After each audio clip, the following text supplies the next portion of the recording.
Just Oh, FYI. yes! Of She course. looked cute with her hat and her Stella McCartney dress. Yeah, she was cute.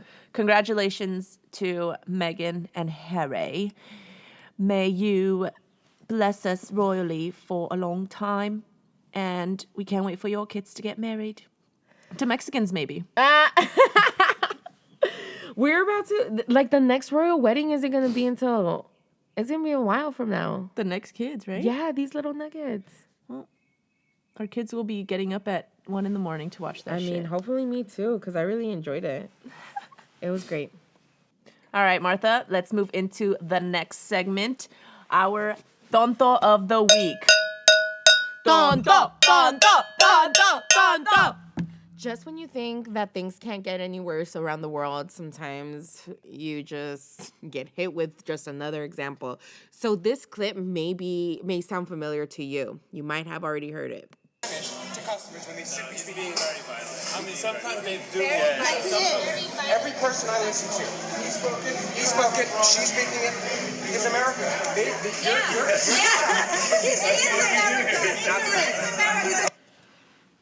Who is this individual? It is a New York-based lawyer named Aaron Schlossberg. And what did he do? He went to a restaurant across the street from his office, from his law office, to complain about two women that were speaking in Spanish, and pretty much saying that they need to only speak in English. They're in America, in his country, and they are like that he's going to report them to ICE because they're probably undocumented. And so people actually took this man on at the restaurant and were like, no, you're rude. The manager even stepped in. Like, this man, Aaron, has been trolled. I mean, he has been trolled. Yeah. He has been trolled ever since the incident, and apparently this is not the first time that he does this. One of the things that I was like LOLing so hard this week was a few days after, people found out where Aaron lived. So what did they do? They showed up outside of his apartment with a mariachi. Hell yeah, man. They were like, canta y no llores. So if he is, if he was at his apartment and like listening to these people, like all the Spanish must have been making his ears just bleed. You know what's funny though is that mariachis are hella expensive. They are, but they probably did this for free, a little pro bono. That's true. Well, he must be fucking friends with Meghan Markle's buddy with that hella rudeness. For real. But the other one, I don't think he's a racist. I think this one is. No, the other one was just rude. The other one was rude. Both rude. The other one was rude. When people have stanky breath, it's hard. It's hard. But he shouldn't have done that. But back to Aaron, he is an a-hole. And the clips of him online are kind of funny because most of the time now you see him running. He's like running. Yeah, or hiding from people. So like, if you are a racist and if you're just like, if that's who you are, fine. You know what's, I think they should have done? After the mariachi thing, they should have just had all of our straight up Latina tias standing right outside. So he comes out and they can be like, sinvergüenza, malcriado, cabrón, pendejo. All of those things. All of oh my those God. things. Yeah, that would have been epic. But like when I watched this, I thought about like a clip that Jay-Z had. Like if you haven't watched like his LA Times interview, he talks about like racists, like people who are just, like should we have them go like back in the closet and say like they're not racist or like, kind of have this conversation shield from like the public eye. What this guy did, I mean, if he's a racist, fine, that's who he is. Right. I'm not sure like you can pretty much change him, but like his actions have a reaction. Right. And so he's losing business. There was like this change petition that they wanted to get him disbarred. Now, is he going to get disbarred? No, he's not going to get disbarred for being racist. But he's definitely going to get less people coming to him. Exactly. Especially when his website says, se habla español, ya no más, okay? What a joke. Yeah, that's Maybe that si habla español, but Nobody cares now. No one wants to talk to him. No one needs to go in there anymore. But imagine, and that brings like another point right now. Like, imagine if he was like, representing minorities, right? Yeah. Like, and he was like losing those cases because he was like, well, F them. Right.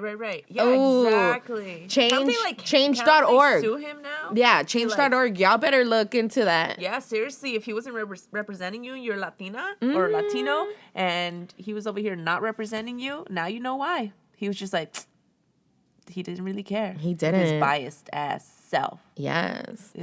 Do you have a tonto of the week or tonta of the week? Well, I was going to say my tonto is the guy who made Offset crash. Oh my gosh. You guys, Drake just launched his freaking tour with Migos. Mm-hmm.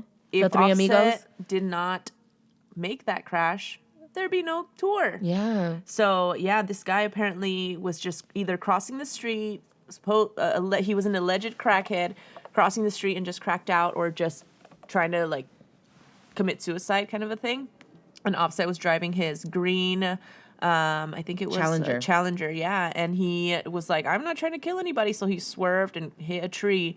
And he actually just released his, like, really gruesome photos.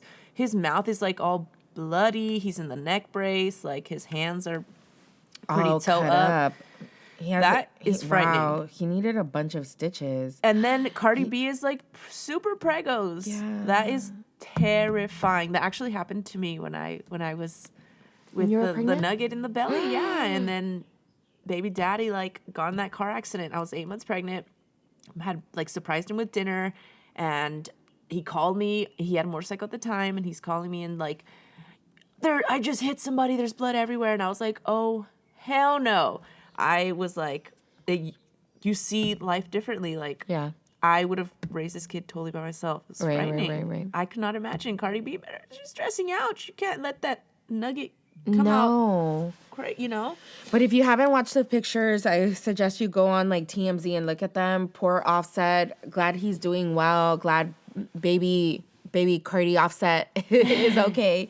Because she went straight to his side, like, as soon as she heard of this accident.